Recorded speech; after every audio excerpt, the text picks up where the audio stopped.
ഞാനിവിടെ ഉണ്ടാക്കിയിരിക്കുന്നത് നല്ല ഹെൽത്തി ആയിട്ടുള്ള ഒരു ബ്രേക്ക്ഫാസ്റ്റ് റെസിപ്പിയാണ്. അതായത് 2 ഇല പുട്ടും അതുപോലെ തന്നെ പയർ പുഴുങ്ങിയതും പിന്നെ ഒരു ബോയിൽഡ് എഗ്ഗും. നല്ല ഹെൽത്തി ആയിട്ടിരിക്കാൻ വേണ്ടിയിട്ട് ഇതുപോലൊക്കെ ഉള്ള ബ്രേക്ക്ഫാസ്റ്റ് നമുക്ക് തയ്യാറാക്കാവുന്നതാണ്. അപ്പോൾ നമുക്ക് ഈ ഒരു 2 ഇല പുട്ട് എങ്ങനെയാണ് ഉണ്ടാക്കുന്നതെന്ന് നോക്കിയിട്ട് വരാം. നമ്മുടെ ഹെൽത്തി ആയിട്ടുള്ള ബ്രേക്ക്ഫാസ്റ്റ് കോംബോ ഉണ്ടാക്കാനായിട്ട് ഞാൻ കുറച്ച് ഐറ്റംസ് ഇവിടെ എടുത്ത് വെച്ചിട്ടുണ്ട്. ആദ്യം തന്നെ ഞാൻ കുറച്ച് ചെറുപയർ തലേന്ന് തന്നെ കുതിർക്കാൻ വെച്ചിട്ടുണ്ടായിരുന്നു. ഇതിനെ നമുക്ക് ആദ്യം തന്നെ ഒന്ന് പുഴുങ്ങിയെടുക്കണം. വേറെ ഒന്നും ഞാൻ ആഡ് ചെയ്യുന്നില്ല, ജസ്റ്റ് പുഴുങ്ങി കുറച്ച് ഉപ്പ് ഇട്ടിങ് എടുക്കുന്നതേ ഉള്ളൂ. ഇതാദ്യം അപ്പം നമുക്കൊന്ന് പുഴുങ്ങാനായിട്ട് വെക്കാം. അടുത്തത് നമ്മുടെ ഹെൽത്തി പുട്ട് ഉണ്ടാക്കാനായിട്ട് ഞാൻ 2 ഇലയാണ് എടുത്തിരിക്കുന്നത്. അതായത് 2 ഇല പുട്ടാണ് ഉണ്ടാക്കുന്നത്. മുരിങ്ങയുടെ ഇലയും അതുപോലെ തന്നെ കുറച്ച് കറിവേപ്പിലയും, ഇതെല്ലാം ഫ്രഷ് ആയിട്ടുള്ളതും അതുപോലെ തന്നെ വീട്ടിലുള്ളതും എടുക്കാൻ ശ്രമിക്കുക. അപ്പോൾ ഇത് രണ്ടും നമുക്ക് മിക്സിയുടെ ജാറിലിട്ട് ജസ്റ്റ് ഒന്ന് അരച്ചെടുക്കാം.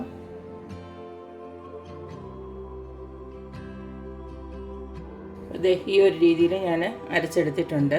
ഈ ഒരു പരുവം മതി. അല്ലെങ്കിൽ കുറച്ചുകൂടെ ഒരു പൊടിക്ക് വെള്ളമോട് ഒഴിച്ച് നിങ്ങൾക്ക് നല്ല പേസ്റ്റായിട്ട് വേണമെങ്കിലും അരച്ചെടുക്കാം. ഇനി ഞാൻ എടുത്ത് വെച്ചിരിക്കുന്നത് ഗോതമ്പ് പുട്ടിൻ്റെ പൊടിയാണ്. ഈ ഗോതമ്പ് പുട്ടിൻ്റെ പൊടിക്ക് വരെ നിങ്ങൾക്ക് സാധാരണ നമ്മുടെ വെള്ളപ്പുട്ട് പൊടിയോ അല്ലെങ്കിൽ റാഗിയുടെ പുട്ടുപൊടിയോ ഏത് വേണമെങ്കിലും എടുക്കാം.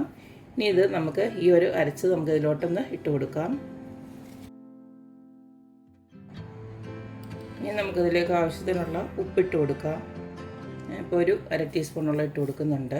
ഇനി ഇതിലേക്ക് നിങ്ങൾക്ക് തേങ്ങ ഇടുന്നത് താല്പര്യമുണ്ടെങ്കിൽ കുറച്ച് തേങ്ങ ഈ ഒരു സമയത്ത് നമുക്ക് ചേർത്ത് കൊടുക്കാം. ഇതെല്ലാം കൂടെ നമുക്ക് നന്നായിട്ടൊന്ന് ഇളക്കാം. ഇനി ഇതിലേക്ക് നനയാൻ വേണ്ടുന്ന വെള്ളം കൂടെ ഒഴിച്ച് നമുക്കിത് പുട്ടുപൊടി നനയ്ക്കുന്ന പോലെ തന്നെ നനച്ചെടുക്കാം. ഞാനിപ്പോൾ മിക്സിയുടെ ജാറ് കഴുകിയിട്ടുള്ള വെള്ളമാണ് ഒഴിച്ചു കൊടുത്തിരിക്കുന്നത്.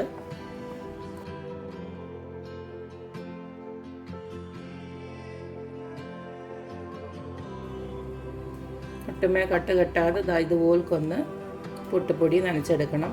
ജസ്റ്റ് ഒന്ന് നോക്കിയാൽ മതി, ഇതുപോലെ എടുത്ത് നോക്കിയാൽ മതി. ഇതുപോലെ കിട്ടുന്നുണ്ടെങ്കിൽ പുട്ടുപൊടി നമ്മുടെ കറക്റ്റ് രീതിയിൽ നനഞ്ഞെന്നാണ് അർത്ഥം. വീറ്റിൻ്റെ പുട്ടുപൊടി ആയതുകൊണ്ട് തന്നെ കുറച്ച് വെള്ളം നമുക്ക് കൂടുതൽ ഒഴിച്ച് കൊടുക്കേണ്ടി വരും. ഇതിപ്പോൾ ഞാനൊരു 1/2 ഗ്ലാസോളം വെള്ളം ഒഴിച്ച് കൊടുത്തിട്ടുണ്ട് ടോട്ടല്. അതുപോലെ തന്നെ രണ്ടാമതൊക്കെ എടുക്കുമ്പോഴത്തേക്ക് ഇത്തിരി കൂടെ ഡ്രൈ ആവുകയാണെങ്കിൽ കുറച്ചും കൂടെ വെള്ളം നനച്ച് റെഡിയാക്കി എടുക്കണം. ഇഷ്ടമുള്ള ഏത് പുട്ടുകുറ്റിയിലും നമുക്ക് തയ്യാറാക്കാം. ഇതിപ്പോൾ ഞാനിതുപോലെ ഒരു പുട്ടുകുറ്റി എടുത്തിട്ടുണ്ട്. ആദ്യം തന്നെ ഇതിലേക്ക് പുട്ടുചില്ലും അങ്ങോട്ട് വെച്ച് കൊടുത്തതിന് ശേഷം തേങ്ങ ഇതുപോലൊന്ന് ഇട്ട് കൊടുക്കുക.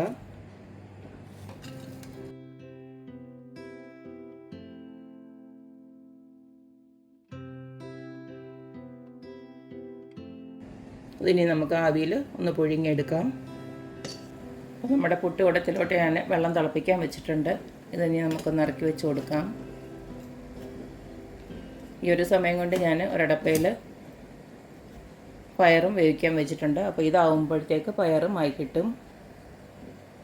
അപ്പോൾ നമ്മുടെ ആദ്യത്തെ പുട്ട് ഇവിടെ ഞാൻ ആവിയിൽ വേവിച്ചെടുത്തിട്ടുണ്ട്. ഇനി രണ്ടാമത്തെ പുട്ട് ഞാൻ ഈ ഒരു മോൾഡിലാണ് ഉണ്ടാക്കുന്നത്, നമ്മുടെ ചിരട്ടപ്പുട്ടിൻ്റെ മോൾഡിൽ. ഇതുകൂടെ ഒന്ന് വേവിച്ചെടുത്തിട്ട് വരട്ടെ. രണ്ടാമത് നമ്മൾ ചിരട്ടപ്പുട്ടിൻ്റെ മോൾഡ് വെച്ചതും ഇവിടെ റെഡി ആയിട്ടുണ്ട്. അപ്പം നമ്മുടെ 2 ഇല പുട്ട് ഇവിടെ റെഡി ആയിട്ടുണ്ട്. അപ്പം നമ്മൾ ഈ പുട്ടിൻ്റെ കൂടെ തന്നെ നേരത്തെ പുഴുങ്ങാൻ വെച്ച ആ ഒരു പയറും അതുപോലെ ഞാനിവിടെ ഒരു മുട്ട പുഴുങ്ങിയതുകൂടെ വെച്ചിട്ടുണ്ട്. ഇതിലെ കുറച്ചും ഇത്രയും കൂടെ ആകുമ്പോഴത്തേന് നല്ല ഹെൽത്തി ആയിട്ടുള്ളൊരു ബ്രേക്ക്ഫാസ്റ്റ് റെഡി ആയിട്ടുണ്ട്. അപ്പോൾ എല്ലാവരും ഇതുപോലൊക്കെ ഉണ്ടാക്കി നോക്കുക, അഭിപ്രായങ്ങൾ അറിയിക്കുക. അപ്പോൾ എപ്പോഴും പറയുന്ന പോലെ തന്നെ എൻ്റെ റെസിപ്പീസ് ഇഷ്ടമുള്ള എല്ലാവരും please like, share and subscribe. അപ്പോൾ ഇനി അടിപൊളി വീഡിയോ ആയിട്ട് വരുന്നവരേക്കും ബൈ.